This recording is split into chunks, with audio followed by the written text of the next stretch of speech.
या व्हिडिओमध्ये आपण इश्यू ऑफ शेअर्सच्या ओव्हर सबस्क्रिप्शनच्या एंट्रीज बघणार आहोत.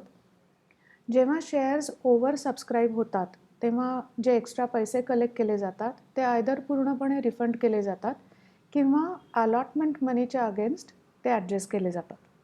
इथे आपण बघणार आहोत की जर पैसे रिफंड केले किंवा अलॉटमेंट मनीच्या अगेन्स्ट ॲडजस्ट केले तर कुठल्या जर्नल एंट्रीज चेंज होणार आहेत आणि कुठल्या एंट्रीजमध्ये काहीच चेंज असणार नाही. आता यासाठी आपण एक सम कन्सिडर करतोय. इथे नंबर ऑफ शेअर्स इशूड 10,000 आहेत. Application money 3 per share, allotment 4 per share, first and final call 3 per share. Applications are received for 15,000 shares. आता पहिल्यांदा जी एंट्री आपण करतो ती असते ॲप्लिकेशन मनी रिसिव्डसाठी. हे आपण कॅल्क्युलेशन करणार आहोत number of shares applied for into application money per share. So इथे 15,000 शेअर्स अप्लाय केले गेले म्हणून आपण 15,000 इंटू 3 करणार आहोत. त्याची एंट्री असणार आहे bank account debit to equity share application. Amount is 45,000. आता या लेफ्ट हँड साईडला आपण एंट्रीज बघतोय if excess money is refunded आणि राईट हँड साईडच्या ज्या एंट्रीज आहेत त्या आहेत if excess money is adjusted on pro rata basis. म्हणजे जर एक्स्ट्रा मनी अलॉटमेंटच्या अगेन्स्ट ॲडजस्ट केलं असेल तर ह्या एंट्रीज आपण त्यासाठी कन्सिडर करणार आहोत. पहिली एंट्री आपण बघितली त्याप्रमाणे दोन्ही केसेसमध्ये सेम आहे, त्याच्यामध्ये काही चेंज नाही. सेकंड एंट्री आहे application money transferred to share capital. आता नंबर ऑफ शेअर्स इशूड 10,000 आहेत, त्यामुळे फक्त 10,000 शेअर्सचं जेवढं ॲप्लिकेशन मनी रिसीव्ह झालेलं आहे तेवढंच इक्विटी शेअर कॅपिटलला ट्रान्सफर होणार आहे. इथे परत एकदा दोन्ही केसेसमध्ये एंट्री सेम असणार आहे. Equity share application to equity share capital 30,000.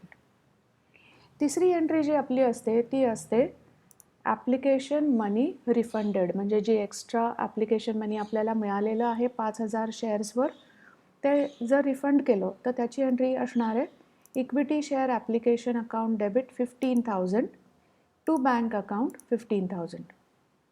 आता हेच जर आपण ॲप्लिकेशन मनी अलॉटमेंटच्या अगेन्स्ट ॲडजस्ट केलं तर एंट्री काय असणार आहे equity share application debit 15,000 to equity share allotment 15,000.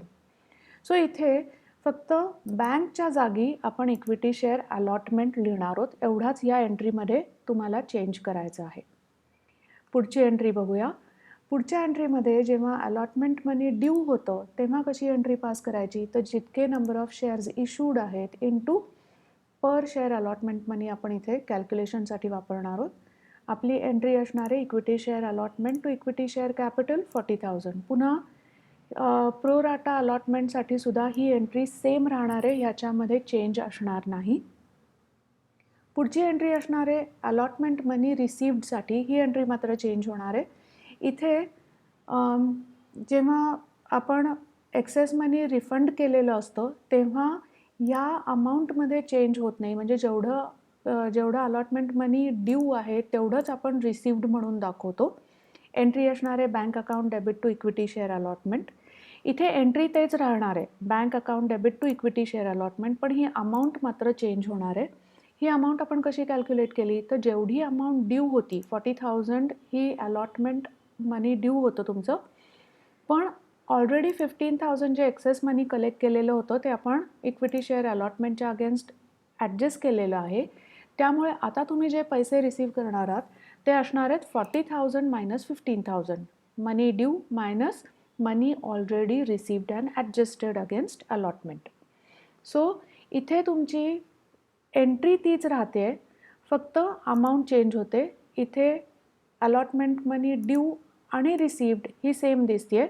इथे मात्र अलॉटमेंट मनी ड्यूमधनं आधी जी आपण ॲडजस्ट केलेली अमाऊंट आहे ती मायनस केल्यानंतर जी अमाऊंट येते ती तुम्हाला रिसिव्ड म्हणून दाखवायची आहे.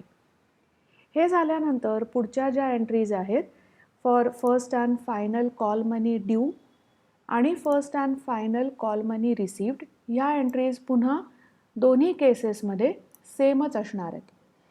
First and final call money ड्यूची एंट्री होते first and final call account debit to equity share capital. दोन्हीकडे तुम्हाला सेम एंट्री दिसणार आहे. आणि कॉल मनी रिसीव्डची एंट्री आपण करणार आहोत. Bank account debit to equity share first and final call 30,000.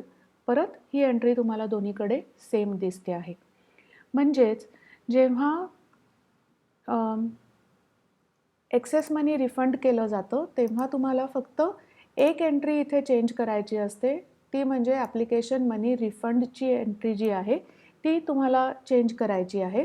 इथे equity share application to bank अशी एंट्री होणार आहे, इथे equity share application to equity share allotment अशी एंट्री होणार आहे. आणि त्यानंतर जी अलॉटमेंट मनी रिसिव्डची एंट्री आहे प्रो राटा बेसिससाठी, तिथे तुम्हाला ही अमाऊंट कॅल्क्युलेट करायची असते.